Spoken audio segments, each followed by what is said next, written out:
오늘이 8월 28일입니다. 김장배추 모종을 정식하겠습니다.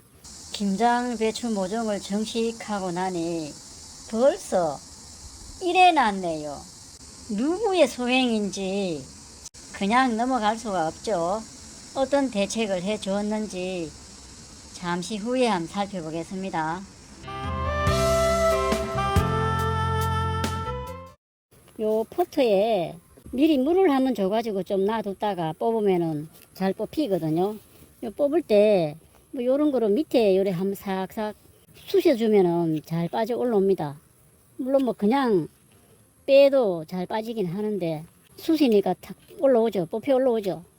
예, 요렇게 한번 쑤셔 놓고 뽑으면은 더 편하더라고요. 이렇게 하나씩 모종을 이제 빼내면 되죠. 모종은 요 본잎이 3개 내지 7개 정도 나온 모종이 좋다고 합니다. 이 정도면은 좋은 모종이네요. 뿌리 엉김이 좀 적다 하더라도 잘 살더라고요. 이 뿌리가 많이 엉기지 않으면은 이 상토가 막 무너지거든요. 그렇다 하더라도 심어 놓으면은 잘 살아요. 배추는 심을 때는 요 깊이는 요 상토만큼만 덮어주면 되거든요. 미리 이렇게 구덩이를 조금 파놓고 상토 높이만큼만 묻어주면 됩니다. 심는 방법은 어렵지 않거든요. 이런 식으로 심으면 됩니다. 그리고 저는 한 45cm 간격으로 심을 겁니다. 평이라를 만들어 가지고 저는 2줄로 심거든요. 김장 배추는 보통 보면은 비닐 멀칭을 하고 한 줄로 이렇게 많이 심는데 저는 평이랑을 만들어 가지고 2줄 심기를 할 거고, 요 두둑의 폭은 90cm가 되거든요. 요 밑에가 1m로 만들었는데 두둑을 요리 올리다 보면은 위에가 좀 좁아지니까 요 두둑 폭이 한 90cm가 됩니다. 요렇게 심었으니까 반대편에는 요 지그재그로 여기다가 심어야 되겠죠. 그래야 요 부딪힘이 서로 조금이라도 덜 하겠죠. 반대편에는 요 지그재그로 요렇게 심으면 되겠죠. 45cm 간격으로 지금 심었는데 폭이 간격은 좁으면은 통이 좀 작아지죠. 왜 그러냐면 서로 부딪히거든요. 부딪히면은 아무래도 통이 작아지거든요. 요 배추는 요 잎 뒷면에 이 생장 호르몬인 옥신 성분이 더 많기 때문에 앞면보다, 그래서 뒤쪽이 더 이렇게 크다 보니까 이렇게 오므라진다 말입니다. 근데 그 오므라지는 시기가 배추 본잎이 한 7, 8장 나올 때부터, 한 7, 8장 나오고 나면은 그때부터 요 안쪽에 나오는, 생장점에서 안쪽에 나오는 요런 배추들이 약간 결구를 하기 시작하거든요. 그럼 그때까지 잎이 제대로 키워야 되는데, 키우면 잎이 이렇게 넓적하게 되지 않습니까? 넓적하게 되는데 이 넓적하게 될 수 있는 대로 넓적하게 돼 가지고 햇빛을 충분히 받게 해줘야 되는데 이 간격이 좁아지면은 햇빛을 못 받는 거죠.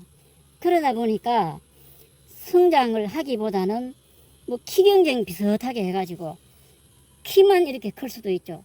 그러면서 속이 안 차고 통이 크지 않은 그런 배추가 될 수가 있죠. 이 촘촘하게 심어도 되긴 되겠죠. 촘촘하게 심으면 개수가 또 많지 않습니까? 개수가 많아가지고 이 한 개가 2개 역할을 하나, 2개가 1개만큼 수확을 하나, 뭐 같다라고 생각하면 할 수도 있는데, 품질이라는 걸 생각해 보면 통이 큰 게, 알이 많이 차 있는 게 아무래도 맛이 좋잖아요. 그래서 어느 정도 간격을 두고 심어주는 게 좋거든요. 한 50cm 정도 간격까지 심어주면은 아주 통 큰 배추가 되는데, 또 이 공간이라는 제약이 있기 때문에 적어도 한 35cm는 띄워줘야 되고 50cm까지 띄워주면은 좋고, 저도 한 45cm 정도 간격을 띄웠습니다. 요 이제 물을 줘야 되는데 물을 구덩이에 먼저 주고 심을 수도 있고, 또 심고 난 다음에 물을 줘도 됩니다. 저는 요 심고 난 다음에 물을 줄 겁니다. 이 배추를 심을 때 흐린 날이나 아니면은 오후 늦게 심어야 됩니다. 김장배추는요. 그래서 봄배추 같은 경우는 맑은 날 아침 오전에 심는 게 좋고, 왜 그러냐면은 이 땅에 대한 지온 때문에 그렇죠. 봄에는 아무래도 지온이 낮으니까 오전에 심어 놓으면은 지온이 조금 올라가면서 이 뿌리가 활착이 잘 되겠죠. 가을 김장배추 같은 경우는 이 땅의 지온은 신경 쓸 필요가 없거든요. 지온이 다 높거든요. 그렇기 때문에 뿌리 활착이 잘 되기 때문에 오히려 햇빛 쨍쨍할 때 한낮 같은 경우에 심어 놓으면은 햇빛이 강해가지고 이 잎이 다 시들어 버립니다. 흐린 날에 심거나 아니면 이제 오후에 해 넘어갈 무렵에 심으면은 잘 살아나거든요. 그래서 저는 지금 이제 해 넘어갈 무렵에 지금 심고 있습니다.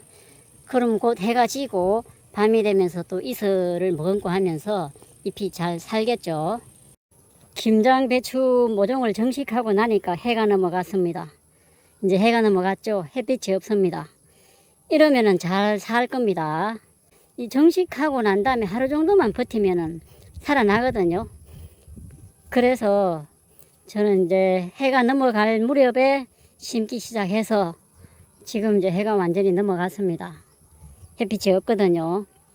잘 살아날 것 같습니다. 8월 28일에 심었고요.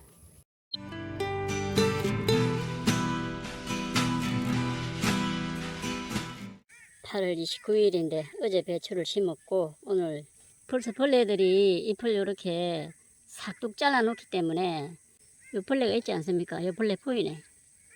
요런 벌레들이 잎을 잘라 먹었죠. 요 잎을 잘라 먹어서 다행이지 요 벌레가 요 생장점을 잘라 먹었으면은 이 배추는 그냥 끝나는 거죠. 그래서 약을 안 칠 수가 없습니다. 토양 살충제를 이제 넣고 하는 이유가 이런 거죠. 저는 가급적이면은 토양 살충제는 좀 싫어해서 잘 사용을 안 하는 편이라 세미나방 애벌레가 주로 잘 이렇게 하는데 그 세미나방 애벌레가 땅속에 있다가 해가 넘어가고 밤 되면 나옵니다. 밤에 나와가지고 싹둑 잘라 먹어버리거든요. 이 안 하면 또 이렇게 됩니다. 왜냐하면 땅속에 지렁이도 있고 또 그래서 웬만하면 저는 토양 살충제를 잘 사용 안 하는데 올해는 토양 살충제도 안 넣고 했더니만 이런 벌레들이 있거든요. 약을 안 칠 수가 없습니다. 대야통 분재를 배추잎에다가 뿌려줄 건데 주로 벼룩 잎벌레죠. 벼룩 잎벌레 방제용인데 토양에다가 넣어주라고도 했지만 이 잎에다가 뿌려주면 됩니다. 스타킹이나 뭐 요런 망 있죠. 요런 데 넣어가지고 요 톡톡톡 쳐주면 되거든요. 톡톡 치면은 요 하얗게 가루가 묻습니다. 잎에다가 톡톡 쳐가면서 양파 스타킹이나 그런 데 넣어가지고 톡톡 치면 되거든요. 톡톡 치면은 가루가 떨어지는데 가루를 잎에 조금 묻혀놓고 요 뿌리 주변에 땅에도 조금씩 뿌려 놓으면 됩니다. 배추 나방 종류의 애벌레인 통칭해서 청벌레라고 하죠. 청벌레가 지금 나오는 시기는 아니거든요. 딱 정식하고 나면 바로 나타나는 게 벼룩잎벌레입니다. 벼룩잎벌레가 요 구멍을 뻥뻥 내놓죠. 망사처럼 만들어 버리죠. 이래 놓으면은 벼룩잎벌레 같은 벌레들을 방제를 할 수가 있죠. 작년에는 한랭사를 씌워가지고 또 나방류나 이런 벌레들로부터 보호하기도 했었는데 올해는 한랭사 없이 그냥 한번 해보겠습니다. 감사합니다.